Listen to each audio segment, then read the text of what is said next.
So the previous video had some issue. Sorry, I had to start from interest on investment. So interest on investment. So it has further parts into it. So interest on consumption is not included in it, but EMI, which is interest on car for oneself, won't be included. So not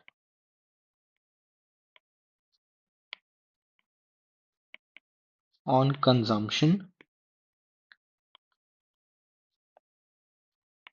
For example, car EMI not included.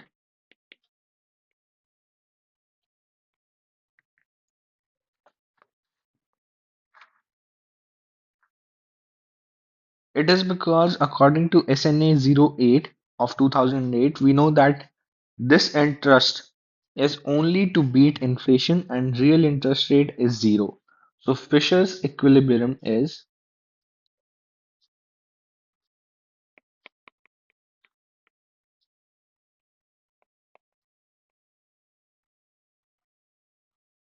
equal to nominal interest rate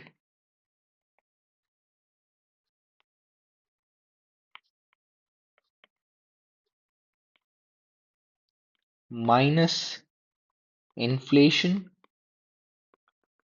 divided by real interest rate.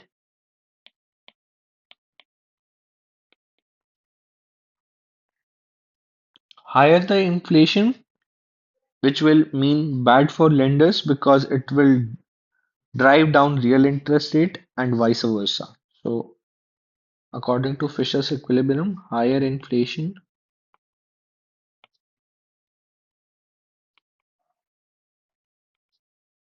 bad for lenders. Then interest on investment can also have another part in it, which is national debt interest,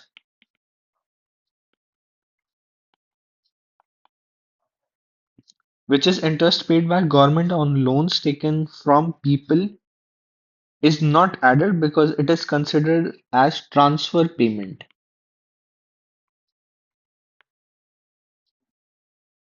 Interest paid by government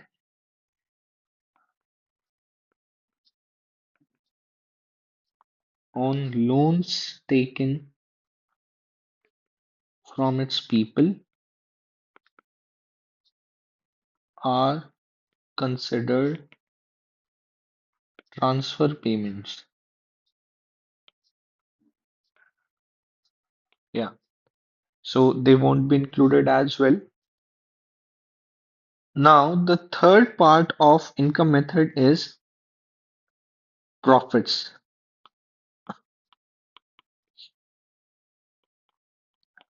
Profits have many parts: dividends, corporate tax, undistributed profit,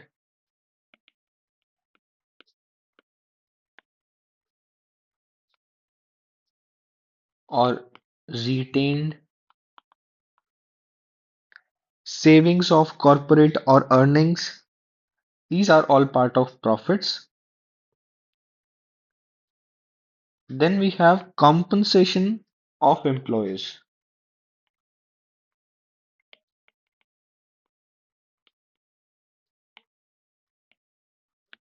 So these includes wages plus salaries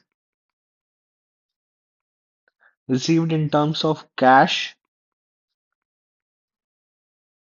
bonus, etc. It also includes wages and salaries received in kind, example free uniform, housing, etc. Social security, uh, which are the contribution of employers to employees. So PPF and payment of insurance that are also included in it. Then we have mixed income, which is the fifth part. For the self-employed, summing all of these, so summing up,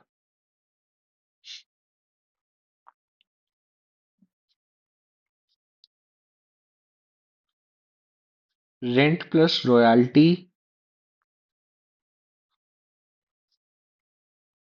first, compensation of employees,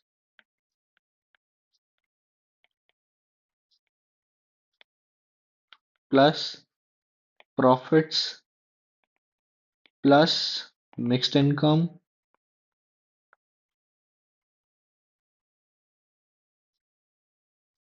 and these rent, royalty, and interest on investment will be included as well. So summing up all of this gives us net domestic product at factor cost. So there are few precautions as well in income method. So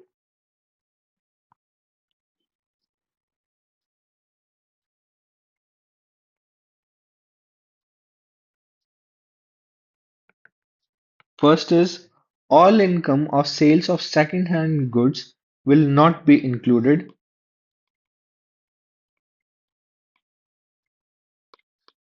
not included, but commission paid on sale and purchase of second-hand good is included.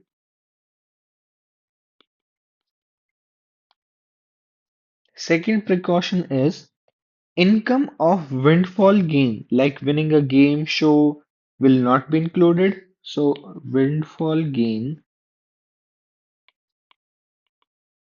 not included.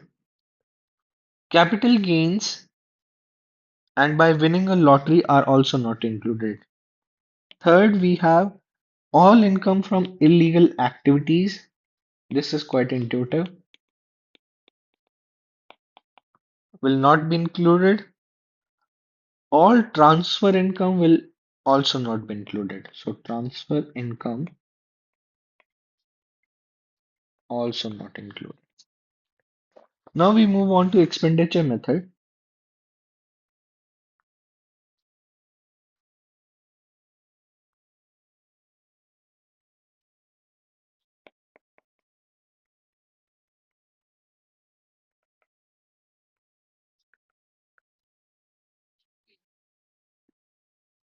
In India, growth is measured according to GDP at MP.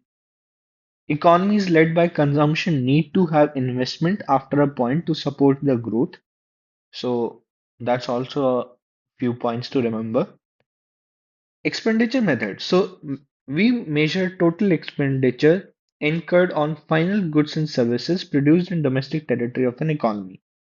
These include private final consumption expenditure,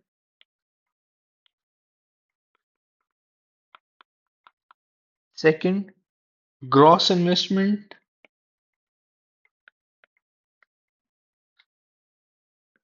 or gross domestic capital formation.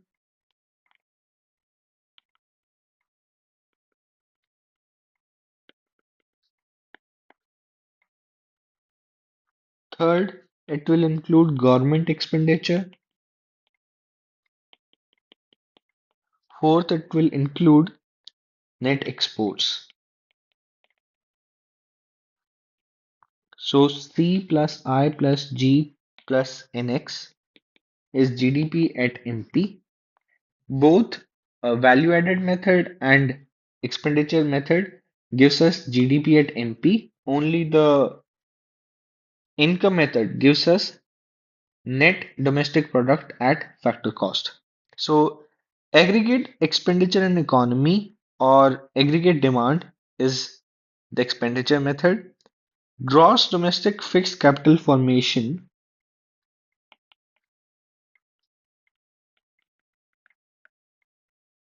minus change in stock gives us gross domestic formation, gross domestic capital formation.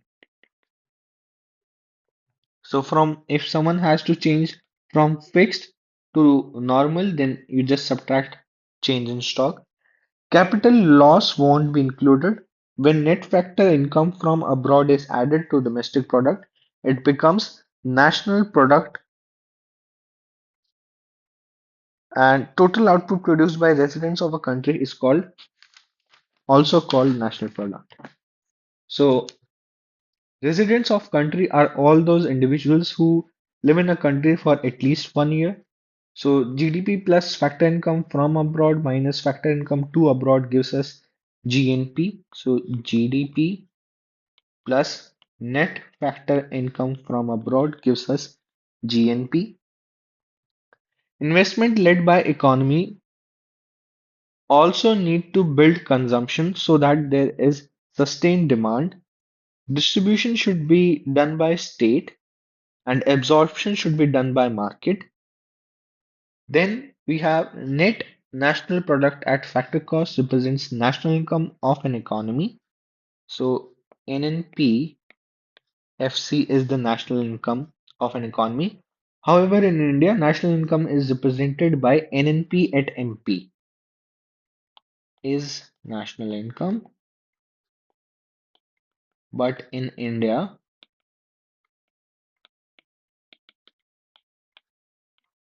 we have NNP at market price is national income.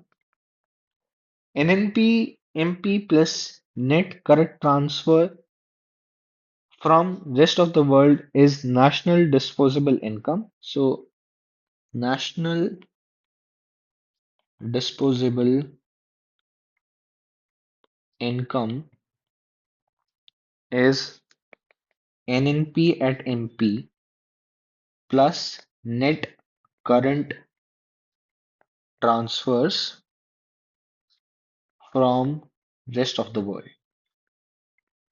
So with this, we complete calculation of national income.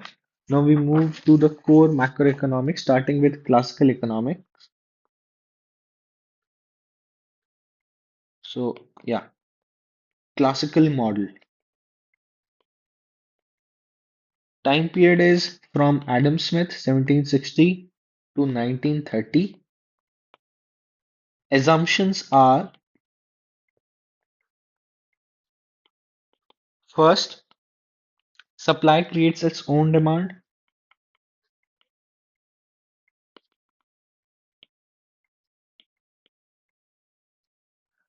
This is Say's law of market given by John Say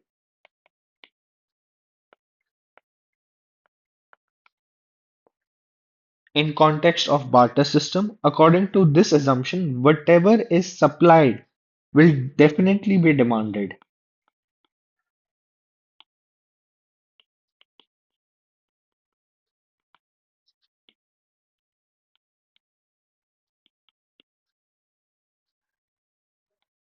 Based on barter system where demand was initiated in the mind, which led to supply by the individual, it implied that at macro level, demand will always match supply. It also means that in classical model, pure eclectical initial classical model, there cannot be involuntary unemployment. So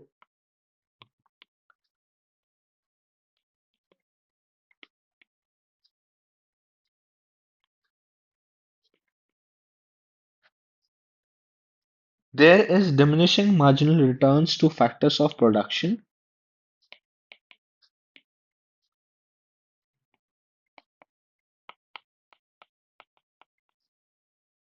and according to classical theory, second stage of production represented economic stage, which implied that if total product curve of all the firms is aggregated, then it provides relation between total output and labor. So labor and total output. This is Y is function of labor. So second stage of production represented economic stage. This stage is the economic stage. And there is complete wage price stability. So,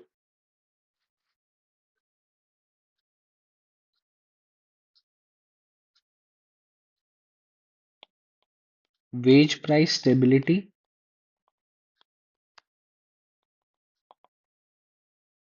they assume that goods market, labor market, and loanable funds market will have immediate change in wage or price in case of any excess demand or excess supply.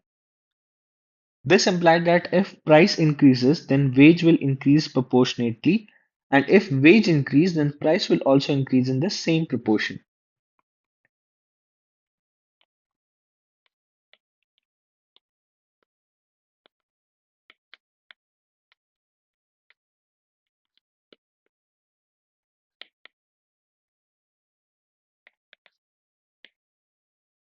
Fourth is the perfect competition. Perfect competition in both labor and commodity market.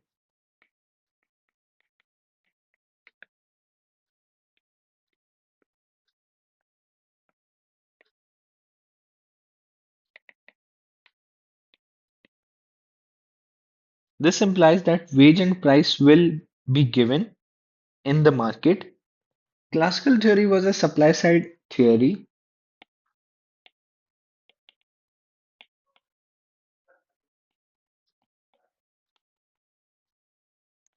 which asserted that equilibrium in input market like labor market will determine the level of output through determination of position of aggregate supply curve. AS is total output supplied by all firms produced in an economy such that input market is in equilibrium. Then we have labor market.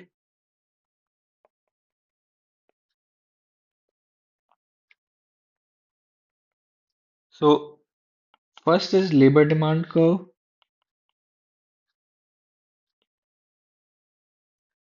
Labor demand curve shows the willingness to pay of the firm for a given unit of labor. Value of marginal product of labor. VMPL is price of the good multiplied by marginal productivity of labor. So VMPL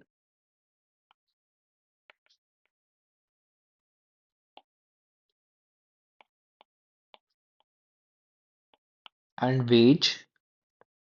So here comes labor on x-axis.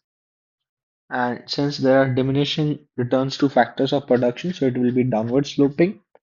And this is 20, wage is 20. This is P, and this is the labor employed. This is the VMPL curve, which is price multiplied by MPL.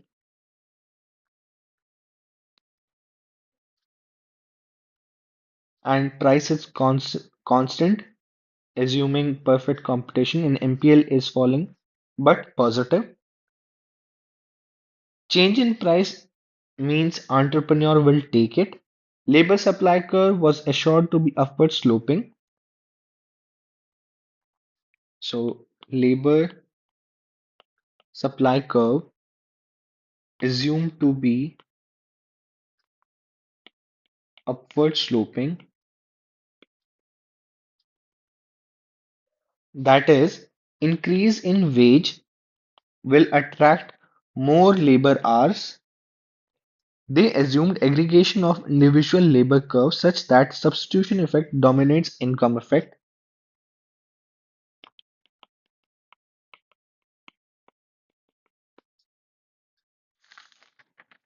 Then VMPL is downward sloping because in perfect competition, where P is equals to MC, P is equals to MC, which is wage divided by marginal productivity of labor. And since marginal productivity of labor is downward sloping, P into MPL, VMPL is also downward sloping. W upon P is the real wage, and laborers are concerned about real wage only. Factors affecting demand and supply of labor. So these are price of commodity, change in technology, and infusion of capital in the market.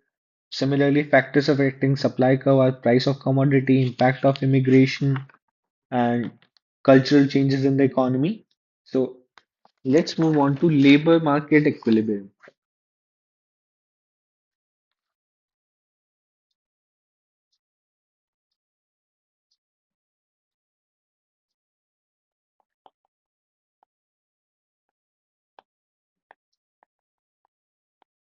So this is how labor market equilibrium will look like.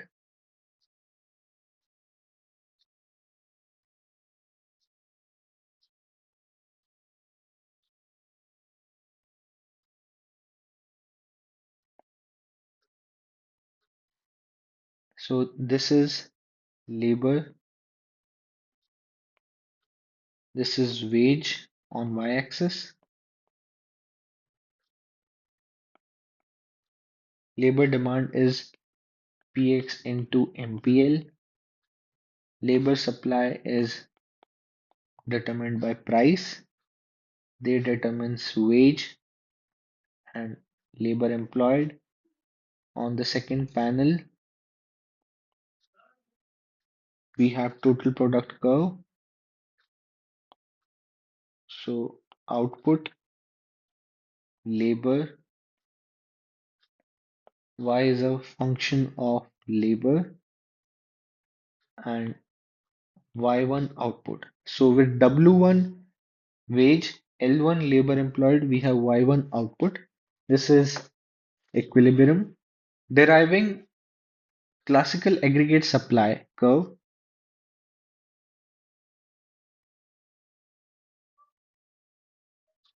So deriving classical aggregate supply curve.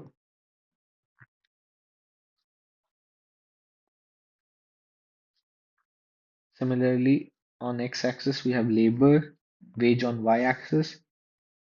Then we have labor demand, and labor demand is Px multiplied by MPL.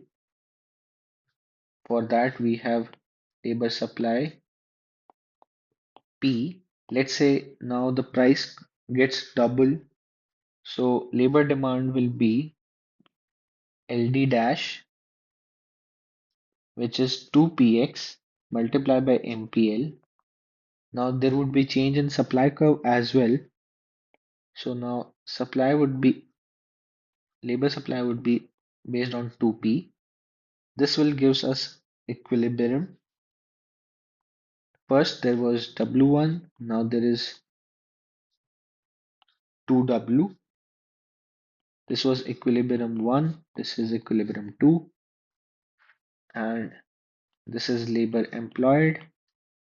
Deriving this in the second panel. So output is same,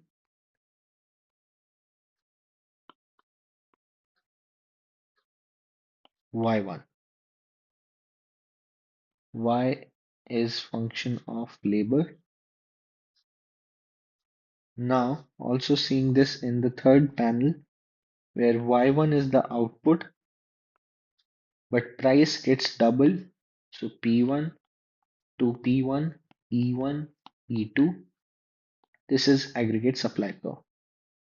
Classical aggregate supply is vertical due to wage price flexibility and classical dichotomy. So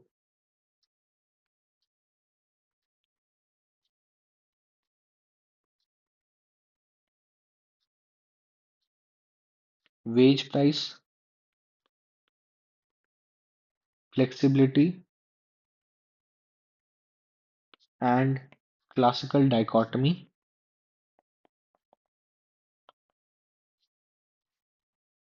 Classical economists argued that there will be a shift in aggregate supply curve due to any change in labor demand and labor supply except price.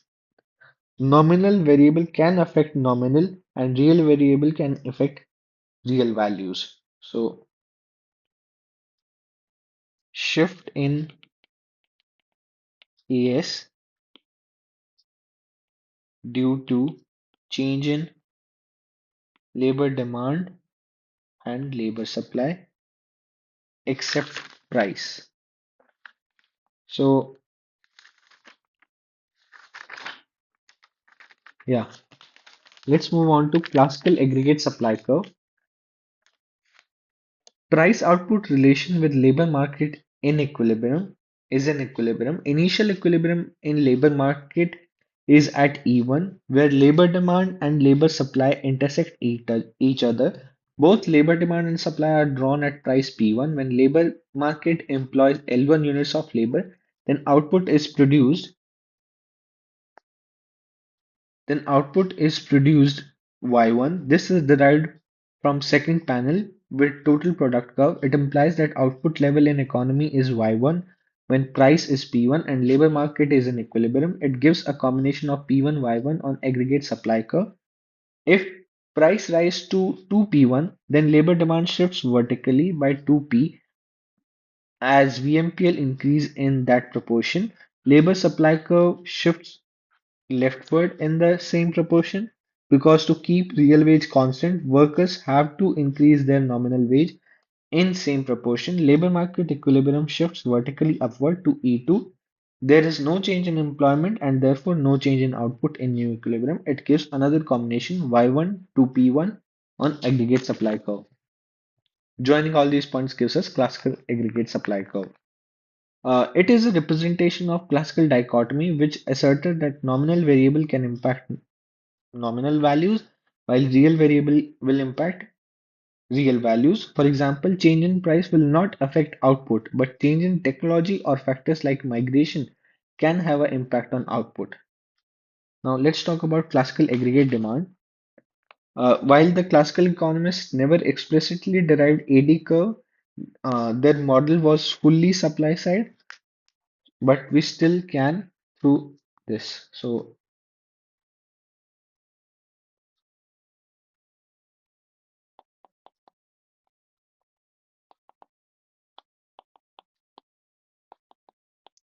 AD has extrapolated from Fisher's identity. So Fisher's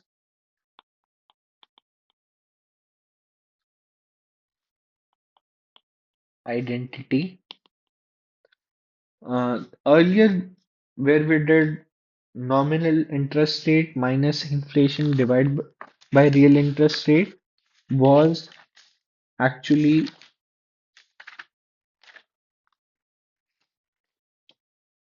just a second.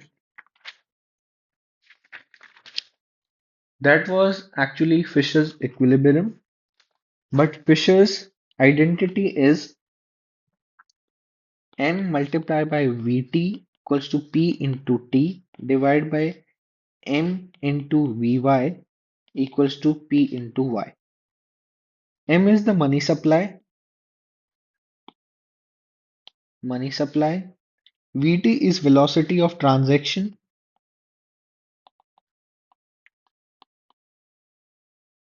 T is total transaction. P is the price of commodity. Vy is velocity of money for purchasing new output.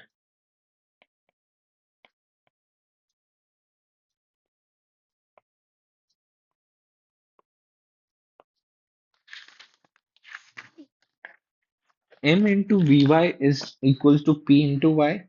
So this means value of money circulating in economy is equals to value of nominal income.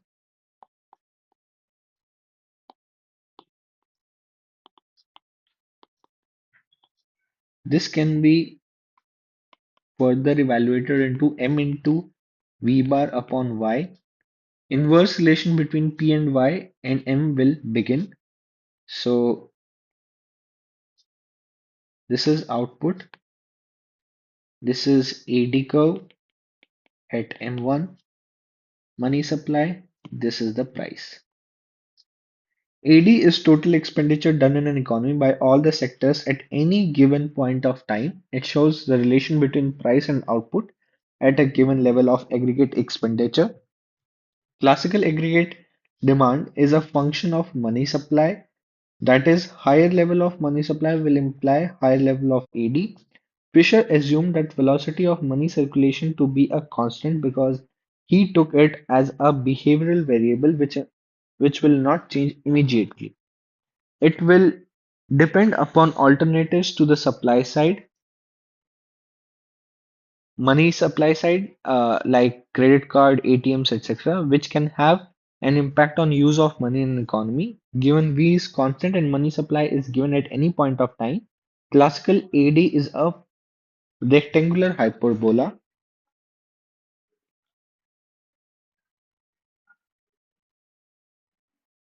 So then we have price, and we can just see this in the AS will be the vertical, and AD is this at M1. This is the point of equilibrium with P1 as price, Y1 as output.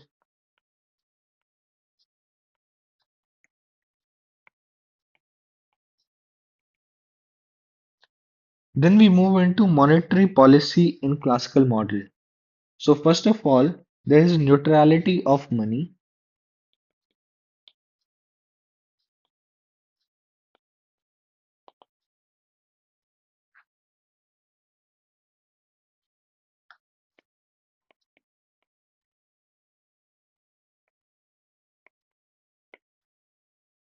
This means that change in money supply won't affect any output.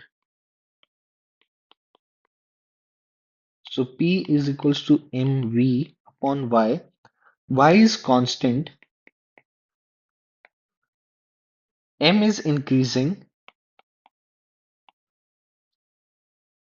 then price will increase leading to inflation. So just a second.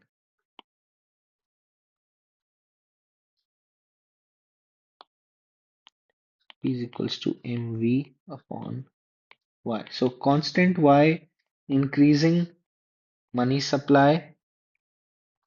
This will mean increase in price, hence increase in inflation. Fisher used this theory to tell why inflation rose post Great Depression because of rise in money supply and no increase in output.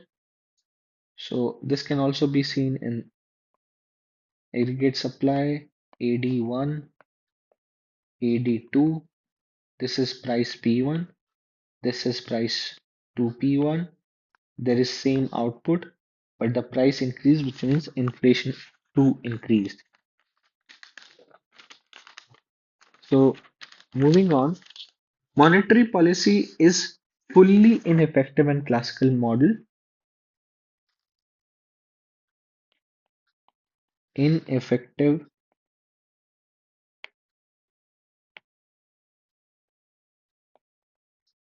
in classical model.